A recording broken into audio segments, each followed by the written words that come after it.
Honestly, not sure at this point whether God's looking out for me or just has a really sick sense of humor. Either way, I'm never leaving my house again. Y'all better buckle up. This one gets crazy. This weekend I got invited to a friend's last minute birthday party in Vegas, and the whole thing was honestly a blast. I mean, minus the part where I got kicked out of a restaurant for peeing in the waterfall, but that's a whole different story. Because the trip was so last minute, there weren't a lot of choices in flights, so unfortunately on the way home, I had to fly Spirit Airlines. Yeah, I don't want to be hateful, but they ought to call them Holy Spirit Airlines because those people need Jesus. The only flight I could find was at 5 a.m., so when I show up to the airport, I'm in a sweatshirt, pajama pants, and flip-flops ready to sleep. But you know that Holy Spirit had other plans for me, y'all. Not only did my flight get delayed 4 times, when I finally did get home, I found out they'd lost my bag. So by the time I get to DFW, it's already noon, and I still haven't slept. So I grab myself a cup of coffee and I get on the DART train to go to my car. And believe it or not, that is where the trouble really began. Luckily for me, there's only 2 other people on the train, a man and a woman, so I get to just chill and drink my coffee.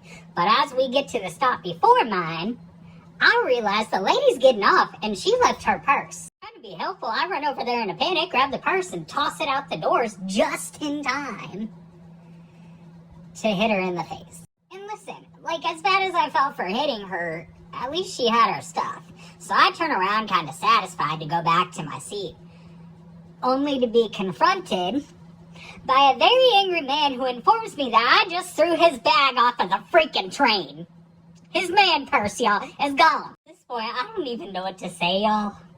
So as it gets to my stop, I just hand him all the money in my wallet and practically ran off the train. Only to catch my flip-flop in a crack and send my ass hurtling to the ground. I mean, it's safe to say that by the time I got the willpower to drag my butt off that concrete, I was frazzled, but I was extremely happy because all I had to do was make it to my car. Remember how I said God has a sick sense of humor, right?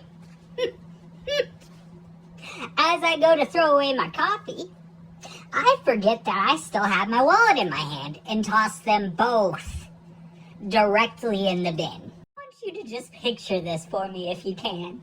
There I am on a train platform in downtown Dallas on a 100-degree day, mind you, wearing nothing but a sweatshirt, pajama pants, and now one singular flip-flop, using my last shred of dignity to desperately dig through a trash can. You know, looking back at it now, it's kind of easy for me to see how the nice man who walked up to me next thought I was homeless, but we got eye contact, and he literally looked at me with the saddest eyes ever, got out his wallet, and handed me a crisp $100 bill. But I'm sufficiently embarrassed, so I'm trying to explain it to him, but I guess homeboy don't want to hear it, because he just puts his hand up, says, "God bless you," and keeps walking. I mean, whatever, I'll take your money. At this point, I found my wallet and just kind of like speed limped to my car when I hear somebody call out, "Sir," behind me. When I turned around, I actually got so excited because for once, something was finally going right. It was the lady from the other stop, and she had the bag. So I start hobbling towards her, and I'm smiling all big and thanking her profusely, but when I go to grab the bag, she pulls it away. You not. This lady wants a reward for returning the bag. And I mean, like, the whole thing kind of was my fault in the first place, and I did hit her in the face kind of hard. So I just handed her the $100 bill, grabbed the bag, and went on my way. So I drove as fast as I can to the next train station, trying to make the whole thing right. But sadly, I mean, the dude was nowhere to be found.